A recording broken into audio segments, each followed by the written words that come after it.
Son las 7 horas con 38 minutos. Saludamos al economista Alberto Acosta Burneo.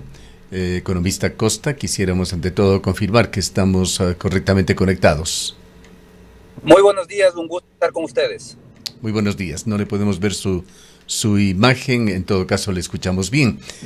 Quisiéramos realizar con usted un vistazo, un breve análisis sobre lo que está sucediendo en la economía ecuatoriana, en donde se ve que más allá de las medidas económicas fuertes que ha tomado el gobierno, de acuerdo con el Fondo Monetario Internacional, aún hay graves problemas en la economía ecuatoriana y el gobierno sigue adeudando a muchos sectores sin que se catalice la economía del país.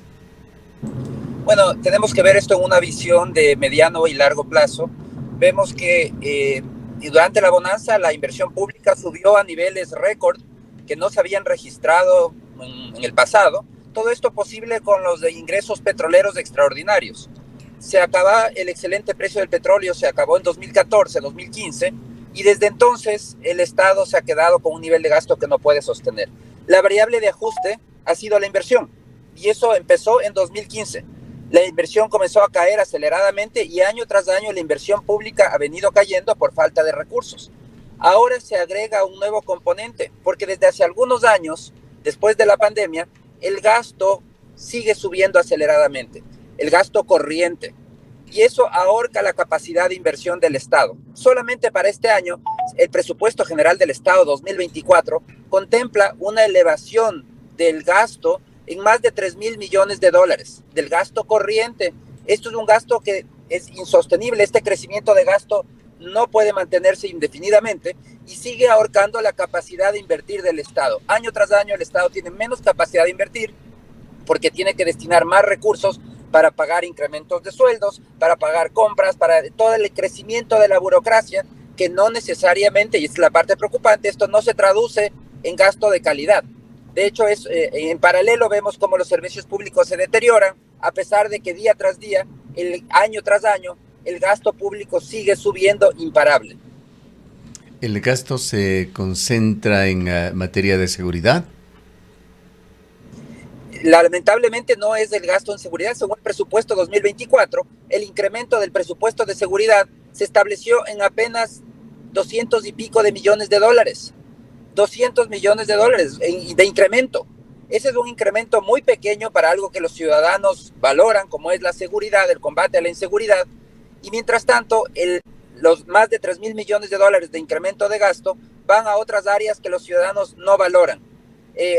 Continúa un fuerte incremento de salarios en el sector público. Ya vemos cómo son las prebendas que tienen en las empresas estatales, por ejemplo, como los beneficios que tienen los sindicatos y los contratos colectivos que garantizan millonarias indemnizaciones, beneficios gigantescos que le cuestan al Estado decenas de millones de dólares por año. Hacia allá se van los recursos, hacia un mal gasto. Y en cambio, cuando llega lo importante, que es lo que le cambia la vida al ciudadano, una salud pública de calidad, una educación pública de calidad o seguridad, vemos que hay una deficiencia importante. Por eso es que hay todavía ese trabajo por hacer de direccionar los recursos a un buen uso. No puede seguir, y tenemos que limitar el incremento del gasto público. No puede seguir subiendo el gasto público a este ritmo, porque nunca alcanzará el dinero. Y lo estamos viviendo ahora. Ha habido un incremento muy fuerte de impuestos con 3 reformas en materia tributaria hechas por este gobierno. Y a pesar de ese fuerte incremento de impuestos, la plata no alcanza. Y continúan los atrasos y continúa los problemas de ejecución del presupuesto porque no hay recursos. ¿Y se prepara, economista Acosta, una nueva reforma tributaria? Se ha dicho que casi 400 millones de dólares estaría en planes. ¿Cómo va a justificar esta nueva reforma que sería para el mes de noviembre? ¿El gobierno a dónde va a apuntar esta recolección extra de fondos? El Banco Central, en un reciente informe, hablaba sobre el efecto de las contribuciones especiales que se hizo para la banca, para el sector financiero y para los sectores productivos, señalándolo como un factor importante en la desaceleración que se ha producido en la economía ecuatoriana. Sí, vemos que una de las metas con el Fondo Monetario es seguir elevando impuestos y para eso, o recaudaciones, y para eso tiene el compromiso del gobierno que entregar hasta noviembre de este año un plan tributario el plan no solamente es para este año, es un plan para los siguientes años, porque en este año hay que elevar alrededor de 400 millones de dólares en impuestos. El próximo año tiene que elevar más de 700 millones de dólares en impuestos. Entonces, hay medidas que todavía tienen que adoptarse, y todo esto es porque la estrategia que se ha decidido es que el gasto corriente va a seguir subiendo, y el Fondo Monetario está de acuerdo con eso, que siga subiendo el gasto corriente, pero que lo financien los ciudadanos, pasarle la cuenta a los ciudadanos. Es una estrategia, a mi modo de ver, equivocada. Tenemos que ir al origen del problema, y el origen está en el gasto. Hay que detener el incremento del gasto, especialmente ese gasto corriente de mala calidad. ¿Por dónde podría ir el gobierno? También hay ciertas luces. Hay dos mecanismos que se van a aplicar. Uno de ellos es reducir lo que se conoce como gasto tributario. Los incentivos, las deducciones de impuestos, por ejemplo, el IVA cero a los alimentos es un gasto tributario. No creo que lo vayan a topar el IVA cero de los alimentos porque sería políticamente equivocado, pero hay otros incentivos que existen y que se pueden, o deducciones de impuestos que se pueden limitar. Y por otro lado, la segunda parte de la estrategia es la de sustituir los impuestos temporales que se crearon en la reforma tributaria reciente, los impuestos a las empresas, a la banca, etcétera, por impuestos permanentes. En este caso sí no sabemos por cuáles, no se ha dicho qué impuestos permanentes se van a colocar. Esto debe establecerse en ese plan que el gobierno tiene que presentar hasta noviembre para incrementar ingresos en los próximos años.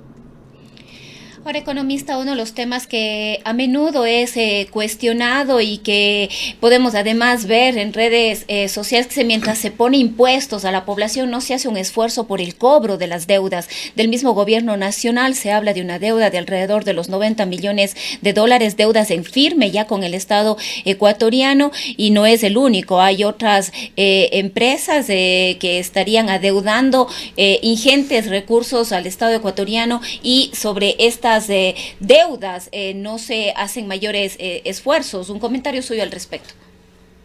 Mire, ese es un argumento que se menciona siempre cuando se habla de reformas tributarias, y se piensa que de esa manera se pueden oponer a una reforma tributaria. Dice, cóbrele al que debe, pero la realidad es que hay que analizar bien quién es el que debe y por qué debe.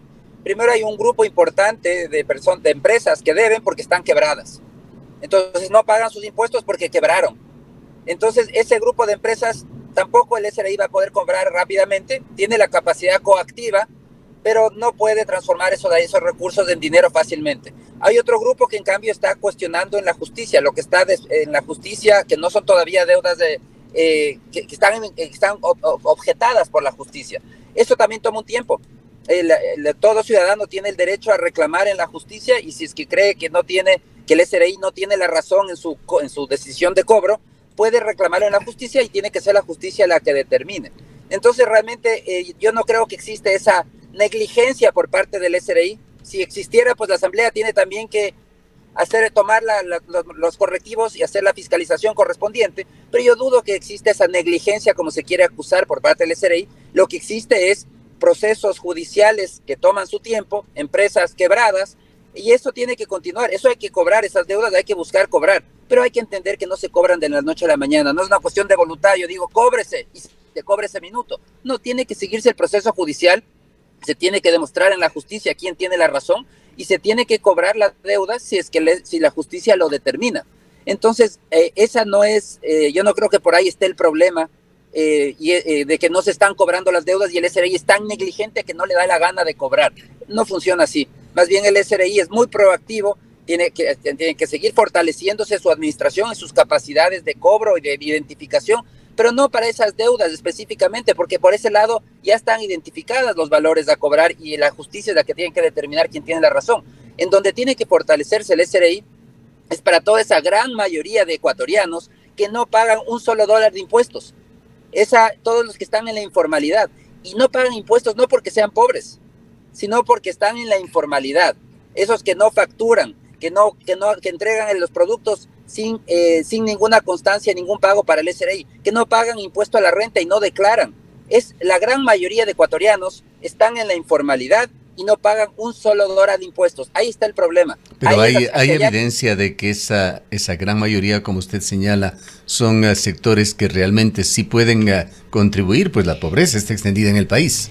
Y ahí me parece, si no me equivoco, economista, un informe de CEPAL que dice que son más de 7.000 millones de dólares que se van en evasión. Exactamente, ahí está la gran evasión, está en esa de ahí. Son 30% de la población es pobre. A ellos no se puede esperar que van a pagar impuestos. Pero quienes pagan impuesto a la renta es un grupo minoritario, pequeñísimo. El gobierno anterior hablaba que cuando elevaron el pago de impuesto a la renta, porque redujeron exenciones, decían que eso afectaba apenas al 2% de la población. ¿Qué pasa con el 98% restante? No son pobres, 30% de la población está bajo la línea de la pobreza. ¿Qué pasa con todo el resto? Que no pagan un solo dólar de impuesto a la renta, que además cuando venden sus productos no facturan, están evadiendo impuestos. Entonces el problema de la evasión es gigantesco en el Ecuador, y ese es el problema, es que la carga tributaria recae en 4 personas y en el resto viven en la informalidad sin contribuir al país. Ese es el gran desafío que tiene la administración tributaria, que es ampliar la base de contribuyentes. Todos tenemos que contribuir en base a nuestras capacidades, con excepción de aquellos que están bajo la línea de la pobreza, de ese 30%, que evidentemente no tienen ninguna capacidad de contribuir. Ahora, ¿cómo entender, economista Costa, este gasto corriente en alza que usted con razón critica, con la tácita ausencia de obra pública y ese evidente descuido, deterioro del área social? Bueno, es que lo uno es consecuencia de lo otro. Si el gasto corriente sigue subiendo, cada vez hay menos recursos para hacer inversión pública. Es la consecuencia, la caída de la inversión pública es la consecuencia del incremento en el gasto corriente. Gasto corriente que no solamente crece por voluntad del presidente, crece por las mismas leyes y la misma constitución. Recordemos que hace no mucho tiempo la Corte Constitucional determinó que era legal la homologación salarial de los maestros. Eso incrementó los salarios al magisterio en 500 millones de dólares. Eso significa 500 millones de dólares menos en inversión. Porque ¿de dónde salen esos recursos? Pues de invertir menos. Entonces el Estado cada vez se lo sigue ahorcando para que no pueda invertir ni un solo centavo, porque el gasto corriente sigue subiendo. Y al mismo tiempo, otra de las temas importantes es que no por gastar más no significa más calidad en el gasto. Entonces, mientras el gasto corriente sigue subiendo, vemos cómo los servicios públicos tienen mala calidad, porque no es suficiente con gastar más para que las cosas funcionen bien. Hay que gastar mejor. Ahí viene el tema de calidad, que es uno de los grandes faltantes cuando se habla de gasto público. El gasto tiene que tener calidad para que se vean reflejado en servicios públicos de calidad, salud de calidad, educación de calidad. Entonces vemos que año tras año, incluso por la misma Constitución, el incremento en el gasto de salud y educación en conjunto es de más de 1.000 millones de dólares. Esto es por la Constitución. Todos los años sube el gasto en salud y en educación en más de 1.000 millones de dólares. ¿Y sube la calidad? Definitivamente que no. Yo creo que incluso ha habido retrocesos. Menor calidad en salud, en educación pública, a pesar de que por la misma Constitución y en la práctica sigue subiendo el gasto en estos rubros salud y educación, porque la Constitución establece que año tras año el gasto en salud y en educación debe subir en un equivalente a 0,5% del PIB cada uno. Ese debe ser el incremento. Entonces vemos que eso se está produciendo, eso es lo que ordena la Constitución, pero no se ve reflejado en una mejor calidad en los servicios, ¿no? Entonces el gran faltante en todo esto no es, y la enseñanza aquí no se trata de gastar más, se trata de gastar mejor. Eso es lo que está faltando en la administración pública. Economista Costa, hay varias críticas también hacia el gobierno en el sentido de que distorsiona cifras estadísticas. Hay buena información en Ecuador, pero se las distorsiona en áreas de política de comunicación. Sucede en cifras de la seguridad, sucede en cifras de la economía. Y en esto quisiera centrarme en el problema eléctrico del país. Hemos escuchado y conocido declaraciones bastante contradictorias de varios altos funcionarios, entre ellos el gerente de SELEC, quien la semana pasada dijo que en el próximo periodo de estiaje, no sabemos a cuándo se refiere exactamente, no habrá cortes de energía en el país. Pero al mismo tiempo no ha dado una explicación coherente sobre cómo se van a superar esos déficits de energía, 475, 500 megavatios que se requieren como nueva generación. ¿Cuál es su opinión sobre este tema cuando sabemos además que sigue avanzando esa amenaza que eventualmente podría dejar sin funcionamiento la central hidroeléctrica más grande y más cara del país? Bueno, yo creo que esa declaración hay que tomarla con pinzas para garantizar que no va a haber cortes de energía. Deberían estar ya en operación todos esos planes contingentes a que está trabajando el gobierno. La contratación de barcazas, por ejemplo, eso es fundamental, tiene que concretarse esas barcazas. No es la solución al problema eléctrico, pero es una medida emergente para pasar esta situación tan crítica que estamos en este momento. Entonces, cuando eso esté en su lugar, cuando se haya habilitado todas las plantas térmicas, cuando se haya tomado medidas para permitir la importación de gas y realmente se esté importando ya gas natural para poder procesarlo en el campo Amistad, en la planta de la planta de generación de Termogas Machala. Entonces, en ese momento podremos estar seguros de que no va a haber apagones. Pero yo creo que la situación energética todavía es muy crítica. Se están tomando medidas, pero todavía no se han concretado y el tiempo pasa rápidamente, los procesos públicos son lentos, la reacción del sector público es lenta y entonces no creo que se puede garantizar que no va a volver a haber apagones. Yo creo que es una posibilidad que se pueden evitar, pero si es que se concreta a tiempo, y ojalá que sí se concrete a tiempo todos estos planes emergentes para poder sobrevivir el próximo estiaje. Desde el punto de vista político, economista Costa, ¿ve usted perspectivas buenas, positivas en el futuro? Quizá una luz al final del túnel con la ya cerca de decena de precandidatos que existen. ¿Hay alguna opción que presente propuestas adecuadas para mejorar la economía ecuatoriana en forma significativa? Bueno, yo creo que la realidad de este momento es que tenemos un candidato que tiene la mayor posibilidad de ser presidente, que es el actual presidente Noboa. Él, al estar en el poder, tiene una capacidad, es un supercandidato, entonces tiene una posibilidad muy grande para ser reelecto. Además que la coyuntura de una guerra interna contra el narcotráfico, contra la violencia, le da una oportunidad gigantesca. Pueden suceder actos relacionados con esta lucha contra la violencia que le den una popularidad muy grande en una fecha cercana a las elecciones y que le garanticen una reelección con una votación importante que además le permita tener el mayor bloque legislativo. Yo creo que no hay que descartar una reelección y que el oficialismo tenga el principal bloque en la asamblea. Yo creo que es una posibilidad. Eso le va a dar una gobernabilidad que no hemos visto en el pasado reciente, sino solamente en el gobierno de Rafael Correa, cuando tuvo la mayoría en la asamblea. No creo que el Noboa alcance a tener una mayoría en la asamblea, pero sí puede tener el principal bloque legislativo. Entonces, con un mayor nivel de gobernabilidad, yo creo que el presidente Noboa estará en capacidad de introducir cambios importantes en la legislación, en el entorno económico, abrir las puertas a la inversión privada, que es lo urgente para crecer, para generar empleo, de eliminar todas esas trabas que existen a la inversión privada, y de esa manera permitir que el Ecuador sea un entorno para crecer, para invertir, un país de oportunidades. Creo que lo puede hacer. Claro, la segunda parte es que exista el entendimiento de lo que hay que hacer, de esos cambios profundos y aprovechar de esa gobernabilidad. Yo creo que se va a abrir nuevamente una ventana de gobernabilidad, hay la posibilidad de que suceda, pero tiene que ser aprovechada.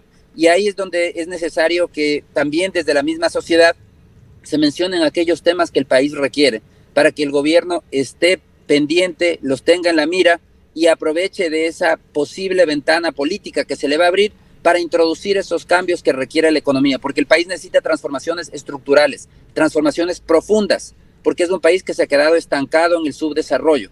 Eso tiene que cambiar y la manera de hacerlo es abriendo las puertas a la inversión privada, que el país sea un país para invertir, lo que no es en la actualidad por la cantidad de barreras de entrada que existen y de limitaciones a la inversión. Para finalizar, quedémonos por un momento más en esta falta de efectividad del gobierno para controlar ciertos aspectos del país y también con los graves efectos económicos que se dan. Hablemos de la minería, la informalidad en el sector minero, que dicho sea de paso, ya sea este concesionado o sea ilegal, deja gigantescos pasivos ambientales para el país. Pero al margen de esto, hay un reporte de Plan B que señala que compañías de reciente creación ubicadas en la provincia de El Oro fundamentalmente exportan ilegalmente cantidades enormes de oro a otros países. 500 millones de dólares, señalan, han sido ubicados en importadores en Dubái e India, sin pasar, por supuesto, por los filtros fiscales ni de control de Ecuador. ¿Cómo ve usted esa otra situación? Mientras en las cifras oficiales son cantidades ínfimas con respecto a las exportaciones mineras las que quedan para el fisco. Bueno, no, la realidad es que el fisco obtiene importantes ingresos de la minería. Ya en la actualidad, por segundo año consecutivo, las empresas mineras están entre los mayores contribuyentes del país, pero aquí hay que dividir. Una cosa es la minería formal, que son ya los mayores contribuyentes del Ecuador, superando a muchas otras empresas comerciales, productivas, etcétera. Las que más pagan impuestos en el Ecuador son las empresas mineras. El sector minero es uno de los que más ingresos le provee al fisco. ¿Cuánto de ingresos, si nos puede dar cifras, en el año pasado, en lo que va de este año?